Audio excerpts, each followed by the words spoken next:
আসসালামু আলাইকুম রহমতুল্লাহি ওয়াবারাকাতুহু। প্রিয় দিনী ইমানদার ভাই এবং বোনেরা, যখনই খুব বেশি ঋণী আপনি হয়ে যাবেন, নতুন নবীজির শেখানো ছোট্ট শক্তিশালী দোয়াটি 2 রাকাত নফল নামাজ এই নিয়মে পড়ে আপনি 111 বার দোয়াটি পাঠ করুন। আল্লাহু আকবার। 1000 টাকার ঋণ পরিশোধ করার ব্যবস্থা আমার আল্লাহ রাব্বুল আলামিন করে দিবে। হ্যাঁ, সত্যি কথাই বলছি। আজকের আমলটা আপনি শিখুন, মন থেকে ভিডিওটা শুরু থেকে শেষ পর্যন্ত দেখুন এবং আমলটা আজকের থেকেই শুরু করে দিন ইনশাআল্লাহ। যত ঋণে আপনি আক্রান্ত থাকেন না কেন, টাকা পয়সা ঋণ হতে পারে, কোনো পণ্যের ঋণ হতে পারে, এরকমভাবে যত প্রকার ঋণগ্রস্ত আপনি আছেন, সমস্ত প্রকার ঋণ থেকে আল্লাহ তাআলা আপনাকে মুক্তি দান করবে। তবে অবশ্যই আপনি চেষ্টা প্রচেষ্টা করতে হবে। এক দিক দিয়ে চেষ্টা প্রচেষ্টা করবেন এবং অন্য দিক দিয়ে আপনি নবীজির শিখানো এই আমলটা করবেন। শুনলে অবাক হবেন, শুধু ঋণ পরিশোধ নয়, আপনার পরিবার সংসারে যদি অনেক দুঃখ কষ্টও থাকে, অনেক অভাব অনটন যদি লেগেই থাকে, আহারে কষ্টে আছেন, হতাশায় পড়ে আছেন, আপনি ব্যবসা ঠিকই করছেন কিন্তু ব্যবসায় উন্নতি পাচ্ছেন না, দিন দিন গরিব হয়ে যাচ্ছেন, ফকির হয়ে যাচ্ছেন, দরিদ্রতা গ্রাস করে নিচ্ছে, না কৃষিকাজে উন্নতি হচ্ছে, না আপনার চাকরির টাকা পয়সার মধ্যে উন্নতি হচ্ছে, স্বামী স্ত্রীর মিল নেই, মোহাব্বত নেই, ভালোবাসা নেই, সন্তান সন্ততি অবাধ্য হয়ে গিয়েছে, কষ্ট করে সন্তানকে লালন পালন করেছেন, এখন বৃদ্ধাশ্রমে থাকতে হয়। সুতরাং যত সমস্যা রয়েছে, সমস্ত সমস্যার সমাধানের জন্য এই দুনিয়া থেকে আল্লাহ তাআলার নিকট এই দোয়াটি 2 রাকাত নফল নামাজ এই নিয়মে পড়ে আপনি পাঠ করুন। আল্লাহর নবী বিশ্বনবীর কথা অনুযায়ী আপনার একটা টাকার ঋণ আর থাকবে না ইনশাআল্লাহ। তাহলে আসুন ইনশাআল্লাহ আমি নিয়ম কানুনটা বলে দিচ্ছি, প্র্যাকটিক্যালি দেখায় দিচ্ছি কিভাবে আমলটা করবেন। আপনি সর্বপ্রথম বিশ্বনবী মুহাম্মদ আরবি সাল্লাল্লাহু আলাইহি ওয়াসাল্লামের শেখানো তরিকা অনুযায়ী প্রত্যেকটা অঙ্গ প্রত্যঙ্গ 3 বার করে দৌত করে ওযু করবেন। অনেকেই কিন্তু এখনো পর্যন্ত ওযুটাই শেখে নাই। ভিডিও একটু লম্বা হয়ে গেলে বলতে থাকে, হুজুর এত লম্বা ভিডিও করতে হয়? আহারে, একটু কষ্ট করে দেখুন না ওযুর নিয়ম কারণটা আজকের এই ভিডিও থেকে আপনি শিখে যান। ইনশাআল্লাহ আজীবনের জন্য আর কোনো ভিডিও আপনাকে দেখতে হবে না, একটা ভিডিও আপনার জন্য যথেষ্ট। সুতরাং ওযুটা কিভাবে করবেন? একটা ওযু শুরুতে আপনি বিসমিল্লাহ বলবেন, বিসমিল্লাহির রহমানির রহিম। বিসমিল্লাহ বলে আপনি খুব মনোযোগ দিয়ে আমলটা কবুল মঞ্জুর করাইতে হলে সুন্নত তরিকায় ওযুটা শিখতে হবে। ওযুটা যদি আপনার সুন্দর হয়, যত বেশি সুন্দর হবে তত বেশি আপনার আমলটা আরশে আজিমে পৌঁছবে। আল্লাহু আকবার। এই জন্যে ঋণ পরিশোধ করার দোয়াটি শিখার আগে ওযুটা শিখুন, নামাজটা দেখুন প্র্যাকটিক্যালি ইনশাআল্লাহ। এই যে উভয় হাতের কবজি পর্যন্ত 3 বার দৌত করবেন পানি নিয়ে, এরপরে 3 বার কুলি করবেন গড়গড়া সহিত পানি, ডান হাতে মুখে পানি দিবেন, এরকমভাবে কি 3 বার কুলি করবেন, এরপরে নাকে পানি দিবেন, কনিষ্ঠ আঙ্গুল এবং বৃদ্ধা আঙ্গুল আপনার নাকের ছিদ্রের মধ্যে ঢুকিয়ে এরকমভাবে নড়াচড়া করবেন, নাকের নরম জায়গায় পানি যাতে পৌঁছে যায়। এরপরে সমস্ত মুখ আপনি 3 বার দৌত করবেন এরকমভাবে। আপনার ডান হাত 3 বার দৌত করবেন কোনো সহ, এরপরে বাম হাত দৌত করবেন কোনো সহ, এরপরে আপনি মাথা মাসাহ করবেন। মাথা মাসাহটা অনেকেই কিন্তু পারে না, খুব মনোযোগ দিয়ে শিখুন। মাথা মাসাহটা আমি দেখায় দিচ্ছি। এই যেরকম ভাবে 3টা আঙ্গুল এরকম ভাবে থাকবে, সামনের দিক থেকে আপনি কি করবেন, টেনে পেছনের দিক দিয়ে নিবেন এবং পেছনের দিক থেকে টেনে সামনের দিক দিয়ে আনবেন। এরকম ভাবে একবার সমস্ত মাথা মাসাহ করা, এটা কিন্তু সুন্নত। একবার পুরাটা মাসাহ করলে ফরজ আদায় হয়ে যায়। 4 ভাগের 1 ভাগ যেহেতু ফরজ, সুতরাং অবশ্যই আপনি যদি পুরাটা মাসাহ করেন সুন্নত আদায় হয়ে গেল, ফরজটাও কি আপনার আদায় হয়ে গেল। এরকম ভাবে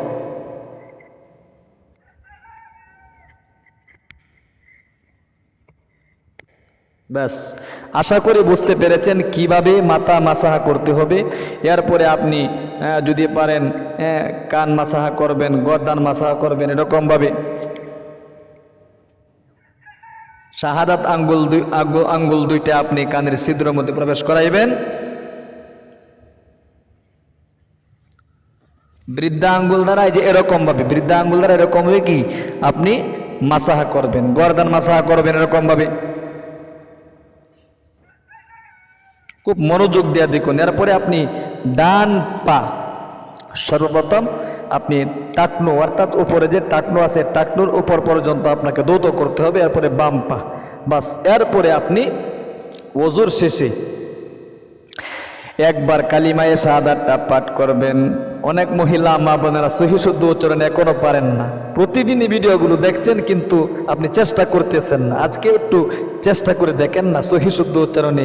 যেহেতু নবীজি বলেছেন এই কালিমায়ে শাহাদাত একবার পাঠ করলে জান্নাতের 8টি দরজা খুলে যায়, নবীজির কথা মিথ্যা হতে পারে না। এজন্য খুব মনোযোগ দিয়ে আপনি কালিমায়ে শাহাদাতটা একবার পাঠ করে নেবেন। আশহাদু আল্লা ইলাহা ইল্লাল্লাহু ওয়াহদাহু লা শারীকা লাহু ওয়া আশহাদু আন্না মুহাম্মাদান আবদুহু ওয়া রাসূলুহু। এরকম ভাবে কালিমায়ে শাহাদাত পাঠ করে আপনি ঘরের মধ্যে অথবা মসজিদে পুরুষ ভাইয়ারাও আমলটা করতে পারেন। মহিলা মা বোনেরা বাসা বাড়িতে জায়নামাজটা বিছিয়ে জায়নামাজের দোয়াটি আগে একবার পাঠ করে নেবেন এরকম ভাবে। ইন্নী ওয়াজ্জাহাতু ওয়াজহিয়া লিল্লাযী ফাতারাস সামাওয়াতি ওয়াল আরদা হানিফাও ওয়া মা আনা মিনাল মুশরিকিন। এরপরে বাংলাতে নিয়ত করবেন খুব মনোযোগ দিয়া। 2 রাকাত নফল নামাজ, সালাতুল হাজত নামাজ। খুব মনোযোগ দিয়া দেখুন আমি কিভাবে পড়ায় রেখেছি। আমি 2 রাকাত সালাতুল হাজত নামাজ কিবলামুখী হয়ে আদায় করার নিয়ত করছি। আল্লাহু আকবার। এরপরে সানা পড়বেন, গভীরভাবে মনোযোগ দিয়ে শিখুন। স্টেপ বাই স্টেপ আমি ইনশাআল্লাহ দেখিয়ে দিচ্ছি। সুবহানাকাল্লাহুম্মা ওয়া বিহামদিকা ওয়া তাবারাকা ইসমুকা ওয়া তাআলা জাদ্দুকা ওয়া লা ইলাহা গায়রুক। আউযু বিল্লাহি মিনাশ শাইতানির রাজীম। বিসমিল্লাহির রাহমানির রহিম।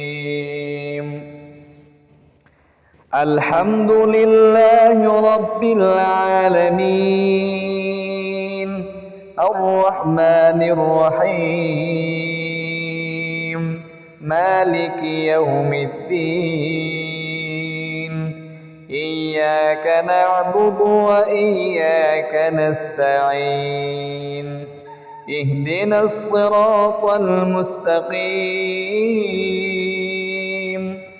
صراط الذين أنعمت عليهم غير المغضوب عليهم ولا الضالين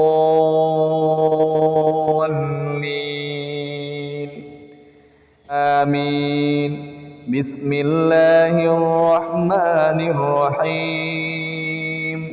যে কোনো ছোট ছোট 2টি সূরা আপনি মুখস্থ করে নেবেন ইনশাআল্লাহ। মুখস্থ থাকলে আরো সহি শুদ্ধ করে শিখুন ইনশাআল্লাহ। আমি ছোট ছোট 2টো সূরা দিয়ে পড়ায় দেখাচ্ছি। ইযা জা সূরা এবং তাব্বাত ইয়াদা, এই 2 সূরা দিয়ে পড়ায় দেখাচ্ছি। ইযা জা নাসরুল্লাহি ওয়াল ফাth ورأيت الناس يدخلون في دين الله أفواجا فسبح بحمد ربك واستغفر إنه كان توابا। এরপরে রুকুতে আল্লাহু আকবার, সুবহান রাব্বিয়াল আযীম, সুবহান রাব্বিয়াল আযীম, সুবহান রাব্বিয়াল আযীম, সামিআল্লাহু লিমান হামিদা, রব্বানা লাকাল হামদ। প্রথম সাজায় আল্লাহু আকবার, সুবহান রাব্বিয়াল আ'লা, সুবহান রাব্বিয়াল আ'লা, সুবহান রাব্বিয়াল আ'লা, আল্লাহু আকবার বলে দুই সাজদার মাঝখানে বসে আল্লাহুম্মা গফিরলি ওয়ারহামনি ওয়াহদিনি ওয়াআফিনি ওয়ারযুকনি। আবারও দ্বিতীয় সাজদায় আল্লাহু আকবার সুবহান রাব্বিয়াল আ'লা সুবহান রাব্বিয়াল আ'লা সুবহান রাব্বিয়াল আ'লা। এরপরে আল্লাহু আকবার বলে আপনি সোজা দাঁড়িয়ে যাবেন এরকম ভাবে। আলহামদুলিল্লাহি রাব্বিল আলামিন আর রহমানির রহিম মালিকি ইয়াউমিদ্দিন ইয়্যাকা না'বুদু ওয়া ইয়্যাকা নাস্তাঈন ইহদিনাস সিরাতাল মুস্তাকিম صراط الذين أنعمت عليهم غير المغضوب عليهم ولا الضالين آمين بسم الله الرحمن الرحيم تبت يدا أبي لهب وتب ما أغنى عنه ماله وما كسب سيصلى نارا ذات لهب وامرأته حمالة الحطب في جيدها حبل من مسد। এরপরে রুকুতে চলে যাবেন আল্লাহু আকবার সুবহান রাব্বিয়াল আযীম সুবহান রাব্বিয়াল আযীম সুবহান রাব্বিয়াল আযীম। রুকু থেকে সামি আল্লাহু লিমান হামিদা রব্বানা লাকাল হামদ। প্রথম সাজদা আল্লাহু আকবার সুবহান রাব্বিয়াল আ'লা সুবহান রাব্বিয়াল আ'লা সুবহান রাব্বিয়াল আ'লা। এরপরে আল্লাহু আকবার বলে আপনি দুই সাজদার মাঝখানে বসে আল্লাহুম্মা গফিরলি ওয়ারহামনি ওয়াহদিনি ওয়াআফিনি ওয়ারযুকনি। অনেকে এত লম্বা দোয়া পারেন না, আল্লাহুম্মা গফিরলি এতটুকু পর্যন্ত পাঠ করলেও হবে, না পড়লেও সমস্যা নেই, দেরি করতে হবে, এটা ওয়াজিব। আবার দ্বিতীয় সাজদায় আল্লাহু আকবার সুবহান রাব্বিয়াল আ'লা সুবহান রাব্বিয়াল আ'লা সুবহান রাব্বিয়াল আ'লা। আল্লাহু আকবার বলে দুই সাজদার দ্বিতীয় সাজদা থেকে উঠে বসে তাশাহুদ দুরূদ শরীফ দোয়া মা সূরা সহিহ শুদ্ধভাবে শিখুন, খুব মনোযোগ দিয়ে। একটা ভিডিও থেকে শিখতে পারলে আজীবনের জন্য আপনি নামাজটা সহিহ শুদ্ধভাবে পড়তে পারবেন ইনশাআল্লাহ। التحيات لله والصلوات والطيبات والسلام عليك أيها النبي ورحمة الله وبركاته السلام علينا وعلى عباد الله الصالحين أشهد أن لا إله إلا الله وأشهد أن محمدا عبده ورسوله اللهم صل على محمد وعلى آل محمد كما صليت على إبراهيم وعلى آل إبراهيم إنك حميد مجيد اللهم بارك على محمد وعلى آل محمد كما باركت على إبراهيم وعلى آل إبراهيم إنك حميد مجيد اللهم إني ظلمت نفسي ظلما كثيرا ولا يغفر الذنوب إلا أنت فاغفر لي مغفرة من عندك وارحمني إنك أنت الغفور الرحيم السلام عليكم ورحمة الله السلام عليكم ورحمة الله أستغفر الله أستغفر الله أستغفر الله। এই নওমে 2 রাকাত সালাতুল হাজত তথা নফল নামাজ আদায় করার পরে আপনি মনটাকে উজাড় করে দিয়ে কিবলামুখী হয়ে বসে মনের মধ্যে আপনার আশা আকাঙ্ক্ষাগুলো জাগিয়ে এরপরে আপনি নবী করিম সাল্লাল্লাহু আলাইহি ওয়াসাল্লামের শিখানো এই শক্তিশালী দুরূদ শরীফটা আপনি অবশ্যই কিন্তু 3 বার অথবা 7 বার 11 বার কমপক্ষে আপনি 3 বার হলেও পাঠ করেন। 11 বার পর্যন্ত অনুরোধ করে বলবো, দুরূদ 11 বার পাঠ করলে একটা ফলাফল পাওয়া যায়, এই জন্য খুব মনোযোগ দিয়ে শিখুন। এই শক্তিশালী দুরূদ শরীফটা আপনি 11 বার পাঠ করবেন। সাল্লাল্লাহু সহিহ শুদ্ধ উচ্চারণ অনেকেই পারে কিন্তু সহিহ শুদ্ধ উচ্চারণে পারেন না, এই জন্য মনোযোগ দেন। সাল্লাল্লাহু আলাইহি ওয়াসাল্লাম, ছোট্ট দুরূদ সাল্লাল্লাহু আলাইহি ওয়াসাল্লাম সাল্লাল্লাহু আলাইহি ওয়াসাল্লাম সাল্লাল্লাহু আলাইহি ওয়াসাল্লাম। এরপরে আপনি নবী করিম সাল্লাল্লাহু আলাইহি ওয়াসাল্লামের শেখানো তওবায়ে নাসুহার দোয়াটি একবার পাঠ করে জীবনের গুনাহগুলোর জন্য আল্লাহ তাআলার নিকট অনুতপ্ত হবেন। তাহলে ঋণ পরিশোধ করার দোয়াটি আল্লাহ তাআলা কবুল মঞ্জুর করবে। জীবনের গুনাহ জমা হয়ে রয়েছে আর ঋণ পরিশোধ করার দোয়া আমি পাঠ করিতেছি, সারা জীবন পাঠ করলেও হবে না, আগে গুনাহগুলোর জন্য অনুতপ্ত হতে হবে। তাহলে আল্লাহ তাআলা দয়া হবে, মায়া হবে। আল্লাহ তাআলার দয়া এবং মায়ার মাধ্যমে তিনি আপনার আমার জন্য ঋণ পরিশোধ করার একটা পথ বের করে দিবেন। আল্লাহু আকবার।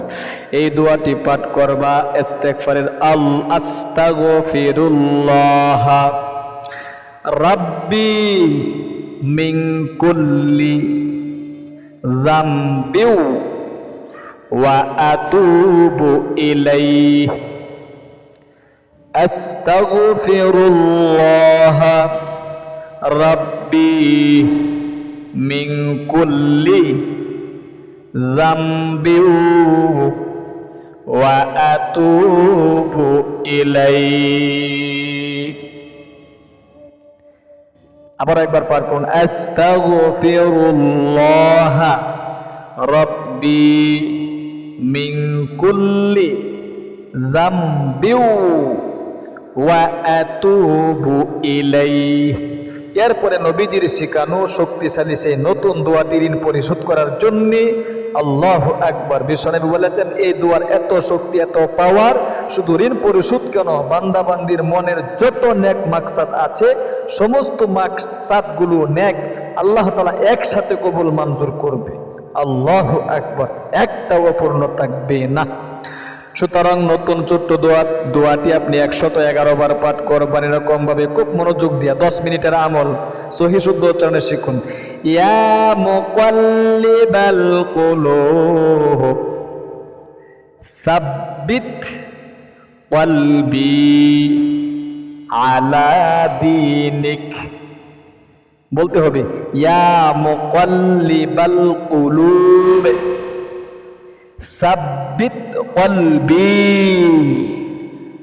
আলা দীনিক। ইয়া মুকাল্লিবাল কুলুব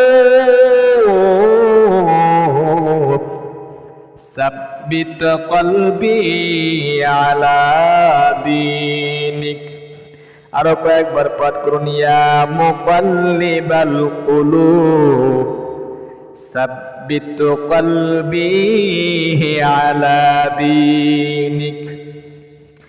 ইয়া মুকাল্লিবাল কুলুব সাব্বিত কলবি আলা দীনিক। যত হাজত আছে মনের, যত আশা আকাঙ্ক্ষা আছে সব কিছু এই দোয়া পূরণ করতে পারে, এত শক্তি রয়েছে। ঋণ পরিশোধ শুধু কেন, যত দুনিয়ার আপনার যাই ঝামেলা আছে, বিপদ আপদ বালা মুসিবত সব কিছু আল্লাহ তাআলা এই দোয়ার উসিলায় দূরীভূত করে দিবে। সমস্ত রোগ শোক থেকে আল্লাহ তাআলা মুক্তি দান করবে। কঠিন এবং জটিল রোগও আপনার জীবনেও হবে না। আপনি শুধু নিয়ত করে এই দোয়ার উপর আমলটা এই নিয়মেই করবেন। 111 বার এই দোয়াটি পাঠ করে মনটাকে উজাড় করে দিয়ে সংক্ষিপ্ত আকারে আপনি এরকম দোয়া করবেন। সুন্নত তরিকায় দোয়াটা শিখিয়ে দিচ্ছি, হাতের তালু এরকম আকাশের দিকে রাখবেন। হ্যাঁ, এরপরে আপনি শুরু করবেন এই বাক্যে, আলহামদুলিল্লাহি রাব্বিল আলামিন ওয়াসসালাতু ওয়াসসালামু আলা সাইয়্যিদিল আমবিয়াই ওয়াল মুরসালিন ওয়া আলা আলিহি ওয়া আসহাবিহি আজমাইন। এরপরে আদম আলাইহিস সালাতু ওয়াস সালামের তওবায়ে নাসুহার যে দোয়াটি, এটা একবার পাঠ করবেন। রব্বানা যালামনা আনফুসানা ওয়া ইল্লাম তাগফির লানা ওয়া তারহামনা লানাকুনান্না মিনাল খাসিরিন। বলবেন, আল্লাহ জীবনে অনেক অন্যায় করেছি, পাপ করেছি, 1 নম্বরে আমার জীবনের গুনাহগুলো মাফ করে দাও। আল্লাহ গো, তোমার নবীজির শেখানো শক্তিশালী একটি ঋণ পরিশোধ করার জন্য একটি দোয়ার উপর আমল করে তোমার নিকট ভিক্ষুকের মতো হাত বাড়াইলাম।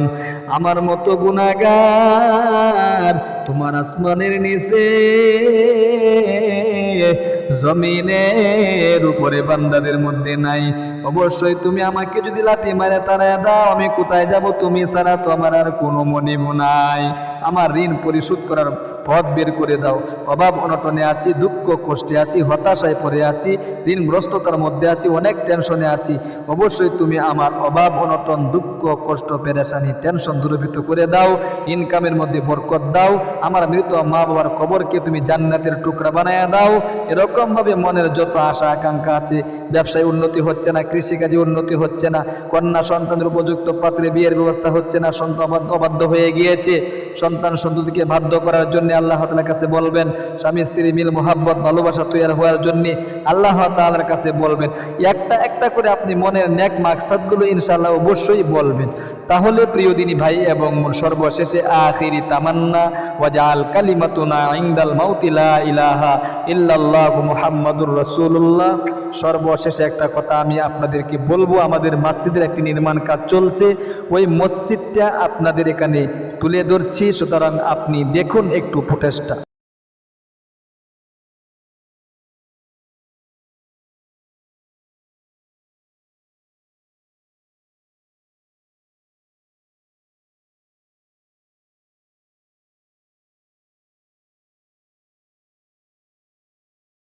সুতরাং আপনি যদি এই মসজিদে আপনার মৃত মা বাবা ভাই বেরাদার আত্মীয় স্বজন তাদের নামে দান করতে চান, সদগায়ে জারিয়া হিসাবে আপনি দান করতে পারেন ইনশাআল্লাহ। আমাদের মহল্লার মসজিদ।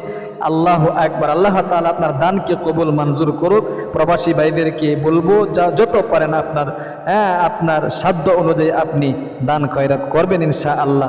আপনার ছেলে সন্তানের বিপদ আপদ, দুঃখ কষ্ট থেকে বাঁচানোর জন্যে, স্ত্রী এবং মা বাবা অসুস্থতায় পড়ে আছে অনেক দিন ধরে, তাদের শেফার জন্যে আপনি মসজিদে দান করবেন ইনশাআল্লাহ। আর একটা এতিম মাদ্রাসা রয়েছে, ওই এতিম মাদ্রাসায় আপনি ছাত্রদের জন্যে দান খয়রাত করতে পারেন।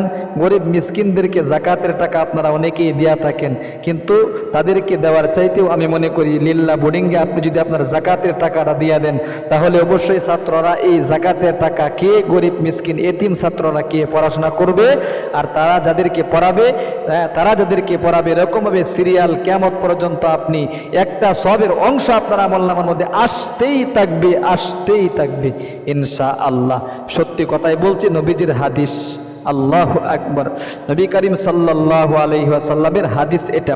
প্রিয় দিনী ভাই এবং বোন, আরেকটা কথা অনুরোধ করে বলবো, দেখেন আমলটা অনেক লম্বা করে আমি আপনাদেরকে শেখায় দিয়েছি। আসলে ফজিলতগুলো বর্ণনা না করলে অবশ্যই আমলের আগ্রহ অন্তরে জাগ্রত হয় না। এজন্যে আমি আপনাদেরকে ওযুর প্র্যাকটিক্যালি নিয়মকানুনটা শিখিয়ে দিলাম, আমলটা বলে দিলাম। আপনি তো আমল করবেনই, আরেকজন ভাইকে শেখার জন্য একটা লাইক যদি আপনি করেন তাহলে ইউটিউব তার নিকট ভিডিওটা পৌঁছায় দিবে। একটা কমেন্ট যদি আপনি করেন ইউটিউব তার নিকট ভিডিওটা পৌঁছায় দিবে। আপনার একজন ভাই যদি শিখতে পারে, আপনি যদি আমল নাও করেন, তার আমলের একটা অংশ আপনার আমল নামার মধ্যে এসে যাবে। আল্লাহু আকবার। একটু সুযোগ করে দেওয়ার কারণে একটা লাইক এবং কমেন্টের মাধ্যমে। ভালো থাকুন, সুস্থ থাকুন, আমাদের ইসলামিক চ্যানেলে যুক্ত থাকুন। আজ এ পর্যন্তই। আসসালামু আলাইকুম ওয়া রাহমাতুল্লাহি ওয়া বারাকাতুহু।